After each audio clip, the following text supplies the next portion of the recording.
Hello there guys, welcome back to Younes Talks Football, welcome back to a brand new video. I hope all of you are doing better today. If you are a Chelsea supporter, I hope today is a better day. It should be a better day because yesterday was as low as it could get.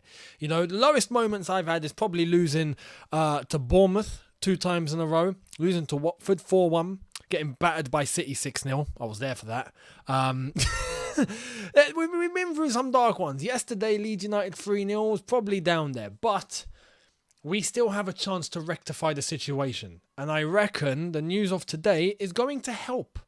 But there is one area that I said yesterday is absolutely crucial that we need to identify. And it seems like Thomas Tuchel in his press conference yesterday didn't really seem to agree, did he? We'll get to that very shortly. Before we do, all of your latest, everything that you want to know, you can find in the OneFootball app. So make sure you download the OneFootball app, link in the description. Hit that link for all of your latest, your news, your fixtures, your results, your stats, team stats, player stats, whatever you want to know, it's there in the OneFootball app. So hit that link in the description, just like I have, and enjoy. Let's get cracking with the incomings, and then we're going to talk about a bit of the outgoings, and then we're going to talk about what's missing. So starting off with some good news, which is Aubameyang. You know the rest. Here it is, coming from Spain. Aubameyang to Chelsea is imminent. The deal will be completed for 22 million euros plus 5 million euro add-ons. With this sale, Barcelona will be able to register Jules Koundé. So, I want to ask, does that mean Barca taking Alonso now or later? Hey, Barca, it's got to be one. You ain't leaving him with us, that's for sure. Yeah, and we're going to come to the left backs as well. But Barca better take Alonso. Yeah, we're doing you a favour. We're allowing you to register Jules Koundé. The least you can do is take Barca and allow us to talk to De Jong. Let the man go. So honestly, we'll see what happens. But Aubameyang to Chelsea seems like it's imminent. This is coming from Relevo saying the same thing in Spain. Justin, FC Barcelona and Chelsea have reached an agreement for Aubameyang for 22 million euro fixed plus 5 million euro variables. It's looking like it's a done deal. I can't believe the day is actually going to come, I think, where we're going to see Aubameyang in a Chelsea top. I never thought I'd see it. Football's a crazy game.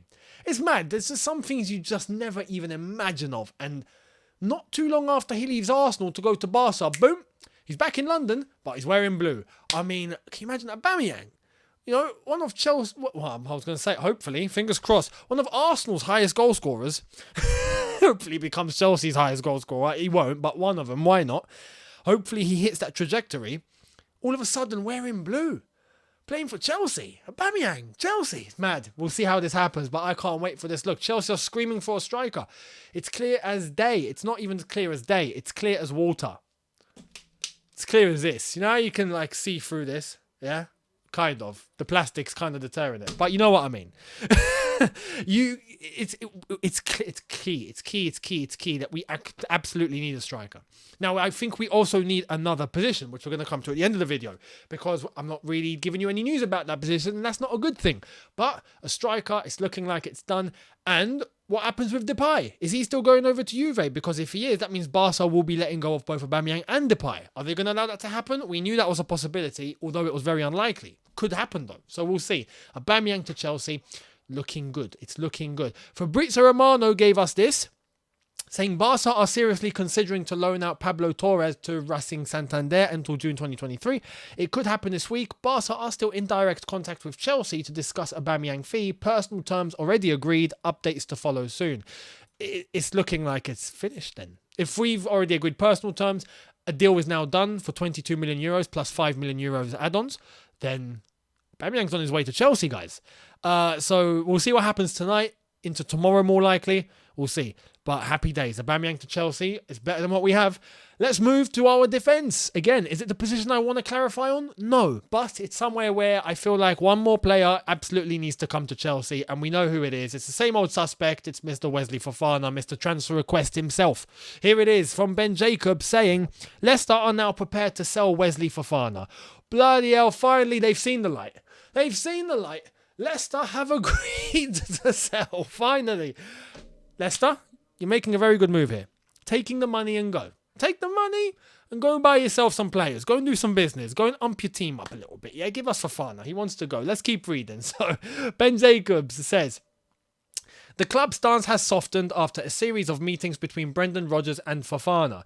Chelsea's third offer not expected to be 85 million. There's a real feeling a bit shy of 80 million pounds with a preferable structure could be accepted. Leicester are tough negotiators, but they want time, should they sell, to reinforce. Someone remind them now that there isn't time. If they wanted time, they should have allowed Fofana to leave when the first bid came in. We have, what's the date today? The 22nd. We've got 9 days of the transfer window left. 8 days of the transfer window left. And then deadline day. What kind of time do they think they need? Leicester, mate, Leicester, you better get cracking. You better get cracking, mate. Start identifying some targets. You've got a week. Simple. Let's keep reading. That's why the structure is important. Leicester will also want a big chunk up front. Leicester sources have always said it will take a world record fee for a defender, but still told Chelsea trying for under 80 million first. Chelsea also want a verbal agreement from direct talks rather than making blind formal offers. This speeds up negotiation. Fofana sees Chelsea as a dream move, and Leicester feel if they keep him, he may remain distracted beyond the window. There we are. That's a very, very good point, Leicester. This is why I'm telling you, take the money and run. A move is not yet a given since Leicester are tough negotiators and are also assessing replacements, but CFC optimistic they can make progress before the weekend. We're going to need progress by tomorrow. After judging what went down yesterday against Leeds, we're going to need Fofana at the bridge tomorrow if that's possible, please. No, honestly, I'm kidding for that. But before the weekend would be great. Would be fantastic. And then, yeah, we'll see. I mean, our next game is Leicester. Is that right? I need to double check that. Don't hold me to that. But I think our next game is Leicester.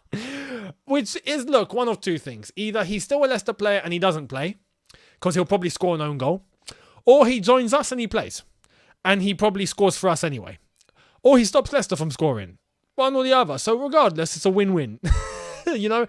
Fofana is going to happen. I'll be shocked if it doesn't. I've said that before. I shouldn't say that. I really shouldn't. But on this aspect, look, I think he's coming to Chelsea. Let's see what happens. But if we can get a bid accepted for just under 80 million, that would be fantastic. Leicester want a big chunk up front. Not a problem. I think Chelsea will be open to that because of the amount of money that it's going to cost anyway. We're not exactly broke. We're not exactly poor or shy of a bit of cash. We have cash. We're good. So I think it is going to be okay for Chelsea to give Leicester a lump sum. And then the rest later. We'll see what happens. But Fofana to Chelsea, looking good. Now, let's talk about the outgoings. What's going on with the outgoings? Without further ado, let's jump to one piece of news I didn't think I'd see again, but here it is and I'm happy. Emerson took my advice. He said, hey, West Ham. He said, West Ham. Hey, guys. I'm sorry. I was drunk. When we spoke about personal terms and I asked for 350 grand a week, I had a bit too much bevies, was a bit too much wasted.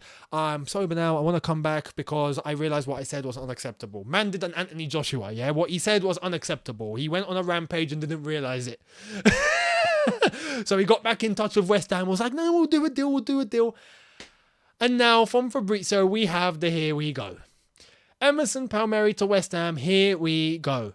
Full agreement reached on both clubs and player side. Been told that the deal valid until 2027. Fee agreed with Chelsea for 13 million fixed plus 2 million in add-ons. Understand first part of medical tests will be completed today. Brilliant. Emerson, I think it's a great move for him. I wanted this for him. West Ham, top club. I mean, not elite, but top club. Premier League, trying to fight for a European spot, is going to play week in, week out, doesn't have to leave London, stays in the Premier League. It's a great deal. It's a great deal. For him, for us, for West Ham, for everyone. Everyone's a winner here. So I wish Emerson all the best. He's been here since Conte, which is mad. It doesn't feel like he has because he's never really been our first choice left back. So it's a bit mad. But Emerson, much appreciated. Thank you for your service. And we'll be playing against him when he's at West Ham. I wish him the best of luck. And I hope that he succeeds at West Ham because I think West Ham is a club where his level will be good there. I think he will be able to find his feet there properly. So, good luck to him. I wish him the best. Now, more outgoings. This is crazy. This story got me baffled yesterday when I heard it last night. And today we have more detail. Let's go into it. I think you know who I may be talking about. Been told Hakim Ziyech met again with Ajax director Huntelaar today. Direct discussions taking place, but now waiting to clarify Antony's future. Chelsea and Tuchel are prepared to let Ziyech leave since May. First call of the deal was this guy that said last week, Hamsterler. And he was also the one that last night, after Chelsea lost 3-0 to Leeds, reported, along with Ajax lad, I think it is, there's an Ajax account on Twitter which got it spot on and tracked the flight. Basically, after the game yesterday, Ziyech didn't come back to London with the Chelsea team. He went to Leeds Airport. And from the airport, he went straight to Amsterdam. Immediately. Why? To go and talk to Ajax. Surely Thomas Tuchel knew that he was flying to Ajax before the game. If that's the case, why are you playing him? And I understand yesterday we weren't exactly good anywhere on the pitch, right? So maybe he just thought, you know what, if I stick Ziyech on, maybe he'll do something. But you know he's just not going to give 100%. Not because he doesn't want to. His head isn't there. His head's in Amsterdam, bruv. He knows after the game he's on a flight to Ajax. You know, why are we putting him in on the pitch? Why? Why is he in the squad?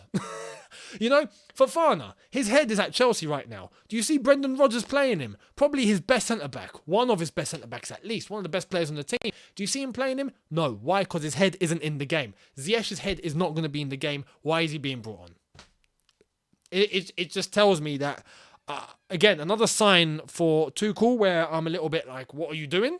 But at the same time, it just shows us our depth right now is non-existent. We're having to turn to a guy on the bench that we know is about to jump on a flight and leave us after the game. I mean, wow. Wow. But yeah, talking about Ajax, the director. I didn't know. Huntelaar is the Ajax director. Shout out to everyone that used to play Pro Evolution Soccer. PES. Pro Evo, as I used to call it. 2. Do you remember Pro Evo 2? Pro Evo 2005? That sort of time. Huntelaar on that game used to bang. Huntelaar was the guy. Huntelaar and Hulk. You had those two on your team, you're beating anyone.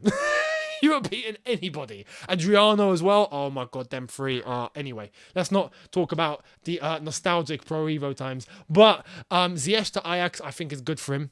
I think he will go home. If I'm being honest, it's home, isn't it? He goes back to where he came from and he goes back to a club where he succeeded and he played really well and he was, you know, successful. He found his feet and he was happy. I think he goes back to Ajax and he does exactly that. Now that will probably open the door for Antony to go to Manchester United, probably for a fee more of 80 million because I got rejected. So Man United are going to have to cough up more cash.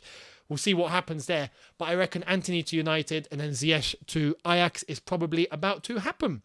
So that's one winger that's leaving the club. We'll see what happens when it's completely official because it looks like we're not going to be seeing Ziyech again. It looks like he's now gone for good. Christian Pulisic now. What's going on with him? Check this out. Christian Pulisic is set to stay at Chelsea after no genuine offer has been received for the player as of now. This is just sad. I'm just going to be real. This is just sad. Because yesterday we saw Mark Pulisic, Pulisic's dad, on socials, on Twitter especially, liking all sorts of tweets, all sorts about, and I get it. I genuinely don't think he's really in the wrong. If I was a dad, right, and I'm going to be one day, but if I had a son who was at a club, I'd be raving to try and get him playing. I'd be doing all I can on socials to get him playing. Like, I probably would, yeah? So I understand where his dad's coming from. But the sort of things he was liking was like... if you're thinking it, your son's definitely thinking it, surely, at this point. Talking about how... And I have to agree to an extent, but I half agree. Mount and Havertz need to be dropped. He liked the tweet that said Mount and Havertz need to be dropped. Pulisic needs to be given more game time. I get it. I don't think Pulisic is the answer. I don't think anyone in our team right now is the answer, if I'm being completely honest. As I said yesterday, I'd bring in Broja for Havertz. I'd bring in Gallagher for Mount in a more offensive role, and I'd try that because right now every other option is exhausted. We've tried every single other option, Pulisic included. We don't have consistency. We don't have consistency. We just don't have it. But from his point of view, I understand that it's his son. Of course he's going to be doing that sort of thing. But still, it's not a good look. And you can see where Pulisic's head is right now. It's like Ziyech. I don't think his head is at Chelsea right now, but it looks like he's going to be forced to stay because no one's coming in for him. I mean, that's just sad. That's just sad. Can someone come in for Pulisic, please? I feel like I'm going to start up a car boot sale or something and just have Pulisic on sale for 50p. Like, honestly, it's not good. It's not good. Anyway, we'll see what goes down. But you realise there's one position I haven't spoken about. When I want to do these videos for you guys and talk about what the latest is, I now, after yesterday, want to hear about a certain position. We need a defensive midfielder. I'm going to stress this again, just like I did yesterday. Can we please get some news about a DM? I am not waiting anymore. We need a DM. I don't care if it's not Declan Rice. Because right now, the only DM in the world that seems to exist seems to be Declan Rice. No. There are other DMs, right? We got to turn to someone. Even if it's a short-term fix. We are screaming for a defensive midfielder in this squad. The days of Makalele, the days of Essien, where are you guys? Where are you, Maka and Essien? And John Obi Mikel. I'd even throw Mikel in there. Mikel used to be the guy to come in and shut the game down. That's it. When he's coming on, that's it. We're done. We're not playing football anymore. We're just going to stand there and not let you pass. That was Mikel. But my goodness, he was effective. We need a DM. So I'm hoping that in the next 8 days, we get news about a DM and we sign a DM. And if we don't, then I'm panicking because our midfield is still open. Regardless, it's open. If we get De Jong, that's cool. I might have to make peace with that. But I technically really think we need De Jong and we need a DM, if I'm being real. So let's wait and see what happens. Because if injuries start piling up again, like we've just been given a little sample of, we've been given a little taster, it's not looking good, is it? It's not good when you only have Jorginho and you're going to have to rely on, Gallagher in a double pivot where he doesn't play, or Loftus-Cheek, who isn't even that reliable in a double six. We're going to have to give a chance to Billy Gilmore, who's been shunned at the moment. What about Ampadu and other teams that are looking to come in for him? We're looking like we're just going to let him go. Well, get a DM then. Let's wait and see what happens. But there we are. That's your latest. I hope all of you have enjoyed today. We'll see what goes down later on for the Manchester United-Liverpool game. That's going to be interesting. That's going to be very interesting. I don't know whether Man United are going to show up and actually put in an effort and maybe lose 1-0, or they're going to get absolutely demolished. I don't know what way it's going to go. We'll see what happens. Or will they cause a surprise? Will they cause a shock of the decade? And the decade only just started. That's why I'm saying the decade. But will it be the shock of the decade where Man United actually turn Liverpool over?